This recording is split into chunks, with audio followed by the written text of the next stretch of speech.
there, welcome everyone. This is the second panel discussion of the tax season today. It's Zainab, and I'm so delighted to host this panel with amazing speakers from all around the world. Let's start with introducing yourself, and then I can continue my questions. Hi everyone, I'm Victor, co-founder of Manta Network. We are the first and largest modular L2. We build on Ethereum.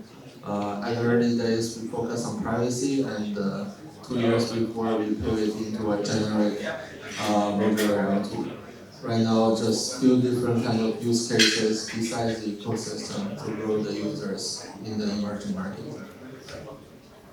I'm Yılmaz. I'm working as a role at Citrea. We are running a secure on Bitcoin.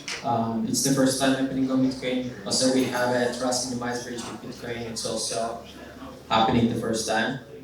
So our approach is opening that ideally in crypto Bitcoin and bring it to DeFi space with EVM compatibility. That's me. Good morning, everyone. I'm Lindsay Poss. I work for the Stellar Development Foundation. Stellar's goal is to make money move more quickly, easily, and transparently. So basically giving people access to their money anywhere, anytime. I think that's the basis of a lot of blockchain, and it's really, really fun to work in that space. Thank you so much. And before I start, I just wanted to say either can we close the door or just pause the networking for a bit. It's even difficult for me to hear the speakers. I think they're doing okay. Thank you. Since the topic is very actually philosophical and also general, my questions are mostly understanding your and your project's approach to DeFi as well. And I want to first start with yield is DeFi's the main attraction, right? But the way that users get yield is evolving and changing all the time based on the trends or the technology. And I was curious about what the users actually want to earn in DeFi today. Are they chasing high APRs, maybe security, easy access? You can also answer this question based on your project as well. I'm happy to start this one off. So when it comes to yield, that is definitely the hot new topic across crypto Twitter and beyond. Yield is something that I think is very attractive to folks in the industry. I think people on the street know it better as interest, and I think that giving people better access to interest is something that people want. However, there is still a massive education gap. So the trends that we're seeing is that people are still having difficulty simply accessing their money from the start. We recently just did a case study with Syrian hospital workers. We partnered with the German government and an aid organization to deliver those salary payments much more quickly. Previously, hospital workers were waiting 3 to 5 months to receive their payments, and then were having extreme difficulties in cashing out. We actually reduced that 3 to 5 months to a matter of 2 minutes, and we're able to get people their money instantly. Now, when people do actually have instant access to their money, that's when you can start implementing protocols and adding on financial tools and layers beyond that to help them access better financial services. But I still think that there's a little bit of a miss in just jumping straight to yield, particularly in developing nations. What our goal is now is we figured out the payment side for the most part. We've been innovating on that. But now it's how do we put those protocols into payment solutions that get people to want to stay and interact and transact on the network? So in the example that I gave with Syrian hospital workers, we're finding that a lot of them are cashing out quite quickly. Part of that is because people have bills to pay, and so they need to get access to their money right away and be able to pay those bills. So I think when we're building protocols, we need to design things in mind that have people's actual financial daily needs first, and then we're able to add on those extra benefits that say, hey, not only are your daily needs being met, but you can actually stay in this ecosystem and get a benefit. So one of our wallets, Meru in Brazil, they've recently implemented a yield protocol called Blend. What that allows people to do is deposit money in stablecoin, keep it in Meru in their wallet. They also have a card where you can tap to pay anywhere, so it's very easy to transact in your daily life. And then they can actually put their stablecoins into a yield-bearing protocol all within the same app. So to me, Yield is amazing and it's wonderful, but I do think that we're a little bit in a crypto bubble when it comes to what do people want with yield. I think people want payments first, and then after they have access to their money in a way that's easy, then you can start to implement easy-to-use yield protocols and show them that their money can go even farther than just the daily transactions they're using it for. Actually, I have a question about that. Like, do you have the Stellar token yield in the whole protocol? Yes, we mostly operate in USDC, so we use stablecoins. But there's around, I think the latest count was 28 or 29 stablecoins on the network. So we're very encouraging of folks being able to hold their money also in local currency stablecoins. So it's not using the Stellar its own token? No. I see. Yeah, I can go. So it's a bit different for me. Like I think users want yield more than payments because if they are in crypto space, they are trying to earn money. Or when you say yield, it's native to kind of DeFi, but it's actually saving. Many users want saving because all those inflationary currencies about their countries are going downfall, so they are trying to hedge it. In terms of DeFi yields, like when we look at the back, it started with inflationary protocol tokens, which was essentially needed, also a good bootstrapping way.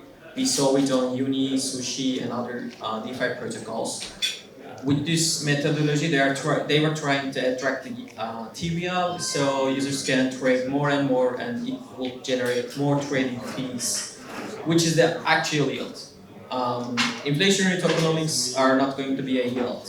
Actual yield is coming from fees, either interest or trading fees. Like there are no other than this. There is a yield. If it's a proof of stake token like Ethereum, it's still coming from inflation. So it started like that. Then it evolved. We saw many Ponzi economics like Ohama. I don't know. I have to spell it right now. I don't recall the protocol's name. Then it evolved a lot, and risk appetite is going downfall right now. What I see at the moment is users are chasing safe and stable yields rather than volatile and the more risky ones. Like at least the capital is chasing that. Users might still try to earn more APRs, but it's also going to downfall.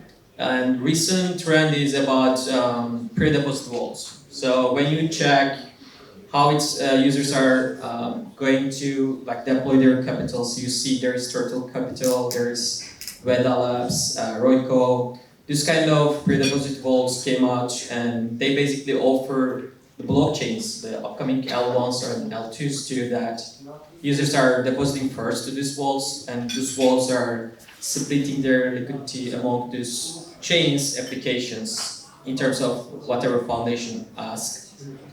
Chains are going this way because it's much cheaper rather than getting LP deals in private part. I think there are many VCs around here or other places right now.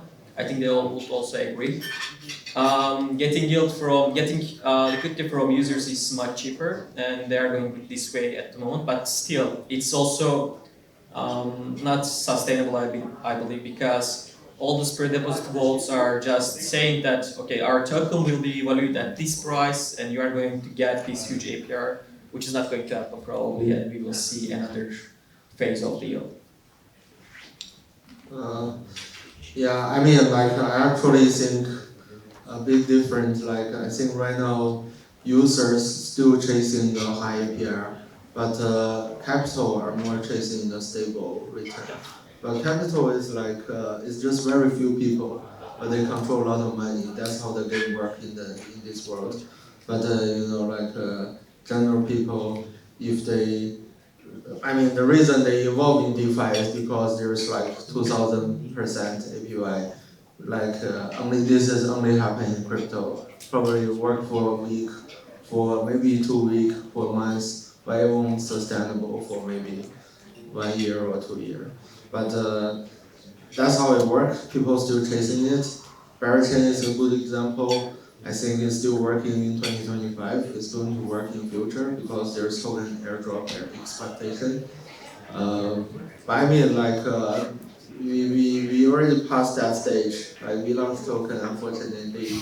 So we built some like CDFI product using the funding rate as the yield, similar to EC now, but like more different kind of tokens can be the like collateral.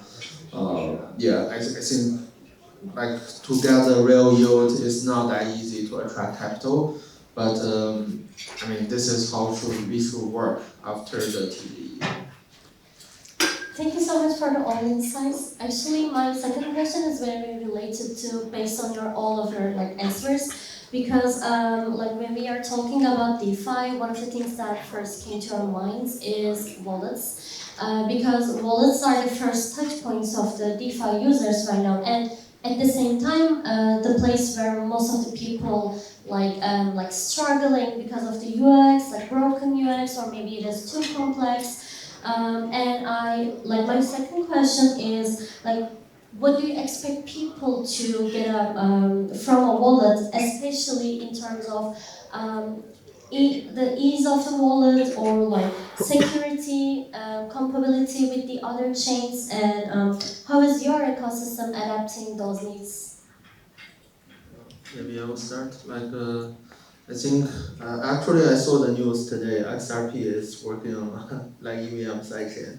It's kind of crazy to see. I feel like it's going to be standard for the like the chain, like going to be either EVM or SVM.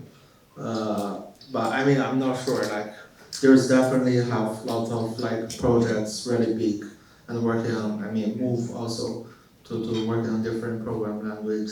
But let's see. Like, I see the trend is going to be more and more standardized, and that can be the first step to solve the liquidity issue. And then like maybe there can be more general like interoperable solution. But right now, unfortunately, like the whole P stack, make 200 layer 2 is a disaster now. Everyone can basically build their own castle and basically defends everyone else to go outside. So it's not good, but we have to do it to keep the compatibility. But also like it can create some new innovation because when everyone try to do the same, you have to do some innovation to keep you steady. That's a good analogy, though. Everyone is trying to build their own castles. Yeah, sure. So actually, we are kind of trying to build our own castle as well, because like we are ZK fully VM compatible, but also we are ZK on Bitcoin. So we are expecting Bitcoin users to onboard our chain. So there should be a wallet, pretty easy to use, probably mobile first, and it should attract Bitcoin users, and it should easily onboard them to our EVM chain. So there should be some kind of cross-chain mechanics. That's why. If there's a niche, you can try this stuff.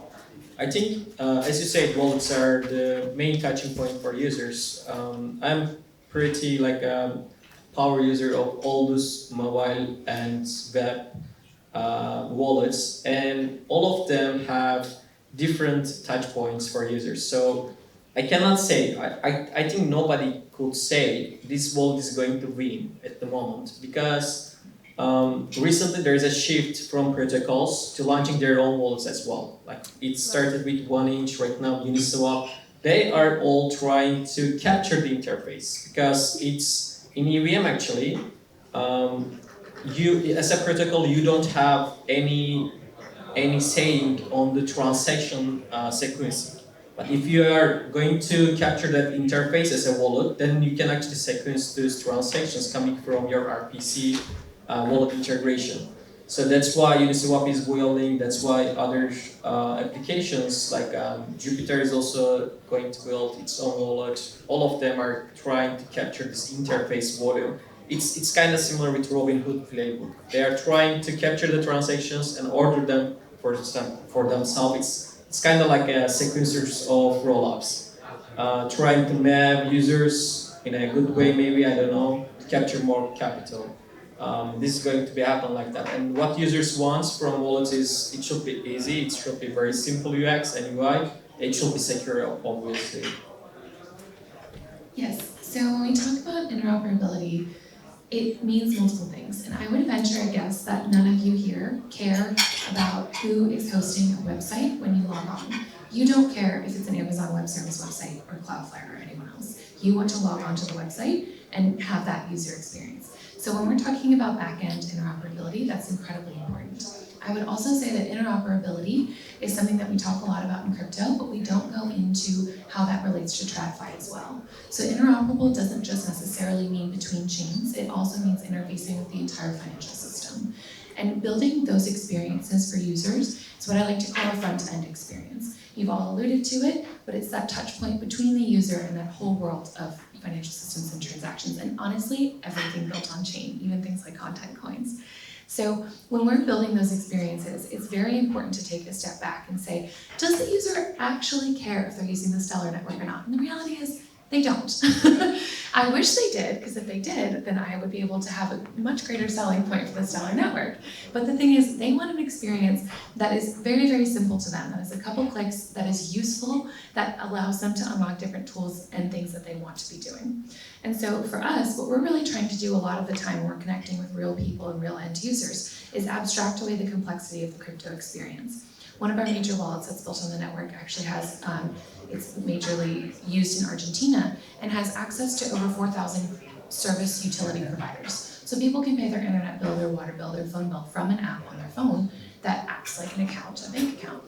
That is a lot easier to explain to people and give a value proposition than a massively complicated 8 times trading platform, which I'm on Deck Screener, I get it. But I think we need to really make sure that when we're thinking about building and designing those front-end experiences, we're going beyond what we're seeing in our own industry and thinking about how are people actually going to use this?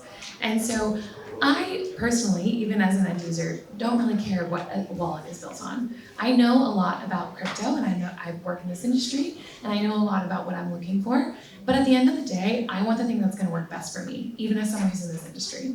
And so when we talk about designing that front end, it is UX, it is UI, it's also, I'm a little tired of the whole we need to onboard the next billion narrative. There's this whole like, we need education, and it's like, you know what? No one sat down with you when Facebook came out and said, you're gonna learn how to use this. You all just started using it. And then as things changed, as news feeds were introduced, you all started generating your own content. There was no massive education push in that way. What happened was Facebook built a product that you all liked using, and you started using it, and you started learning how to use it on your own because you were interested in it. And so when we talk about designing for this front-end problem, I would love to get rid of the narrative of like, we need to onboard, we need to onboard, we need to onboard. We need to onboard. We need to create good experiences for people to actually use stuff.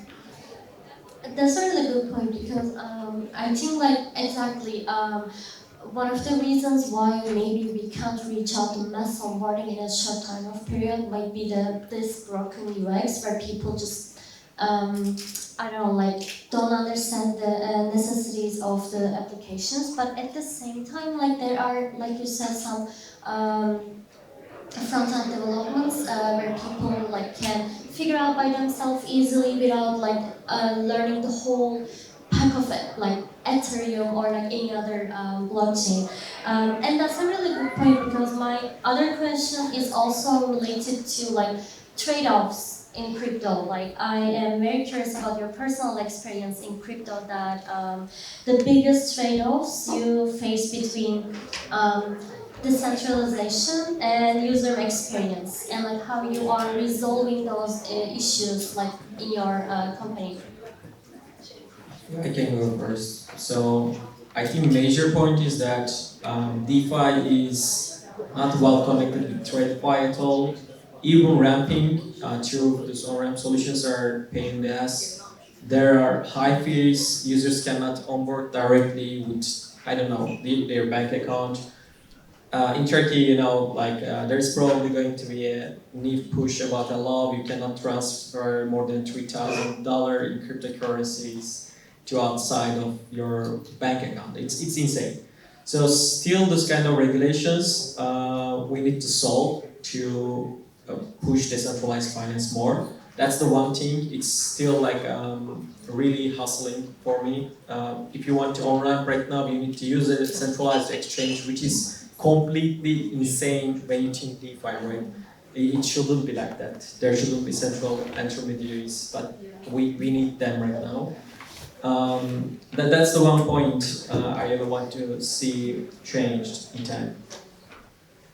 So we are the only chain that offers cash to DeFi. So in over 30 countries in the world, you can take cash into MoneyGram, have that cash put in USDC on your Stellar wallet, which is non-custodial, and be able to invest directly into DeFi protocols. So that is one area in which How did you solve that? through a partnership with MoneyGram. So Okay. MoneyGram has been extremely active in trying to develop and build out that space and creating that pipeline.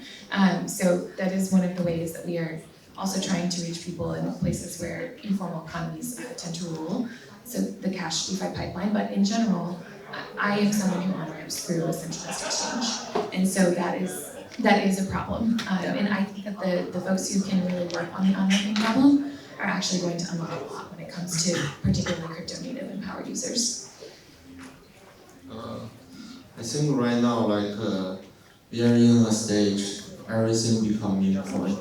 And just all of this product technology go to another direction, no one actually using it. So, people care about the token pumping down, and don't believe the technology at all. Basically, under this, lot of projects also just talk about the research, and actually nothing different on the user side. So this goes both party have these issues and create this kind of problem. I believe it's a free market, so as a founder, I need to focus on both sides, and I do feel this is actually not what I'm thinking about when I first joined the space. So let's see how that goes. What were you thinking when you first joined the Web3 space? I feel I can build something and then, there's something people use and then this token is meaningful. But it's actually not. You can see, I still but I feel it makes sense, all of these meme coin, it creates a lot of culture things. And right now, everything is nothing related to blockchain. Everything just yap on title, yap on Twitter, and you just create more impact. You don't need to care product, and then it can have 1B or 2B, even 20B project. Actually, that's a really good point. It's definitely not related to our panel, but as a marketer, I feel exactly the same to Kaito and these AI tools that measure the engagement on Twitter. Literally, I feel like bring the whole narrative of the crypto to building a product, from building a product to just being a famous on crypto Twitter. But that's a really good point. Actually, I would love to discuss more if you have time. Yeah. Later on. Yeah, if you're not gonna catch you, Mr. Floyd. Do we have time, by the way? I didn't check the time when we start. 5 minutes? Actually, I have questions, but you may not find another opportunity to have these amazing speakers that close to you maybe anymore. So I would also ask if any of you has any question. Maybe we can use this 5 minutes to use that. If not, I'm gonna ask my latest question. Okay. My latest question is more philosophical and based on your personal approach. Is if you could redesign one common practice in DeFi to better serve users, what would it be? I would redesign the address system. This whole system is really screwed up. Unfortunately, I think this is basically already there for too long, so it's really hard to make everything totally change. But let's see how that goes. But I see, right now, we really focus on trading experience. So I think, that's a different level than the address, but it's still really needed in this space. Yeah, I probably started to make DeFi more interoperable with the traditional finance like banks, so users could be using much easier. I'm sure you all are tired of hearing this, but I would definitely work on designing products for the masses in a way that allows them to unlock their own economic potential. And what I mean by that is we all engage in economic and financial behaviors that can help us build a profile to then be able to leverage and use our capital more. There's this concept in Hernan de Soto's book, and it's called dead capital. It's basically the idea that we all have financial futures and financial behaviors that can be used and leveraged into building more for ourselves. So whether that is an informal settlement home that you own, whether that's the ability to actually save $100 per month and prove that you can build up some sort of credit to be able to borrow and loan, whether that is there's a million big and small examples of the ways in which people have financial behaviors that should look good to lending institutions, to borrowing institutions, to trading, to investment vehicles, to all of that stuff. And we don't do a great job of connecting the people at the bottom to those tools and products. So building things like credit systems, building things like land titling companies, or on-chain tokenization of land, all of that, to be able to actually allow people to have a little bit more control and management of their financial lives. That's what I want to see out of DeFi. Thank you so much for all the insights that you share and taking your time to be here, and to thank you so much to our amazing audience as well.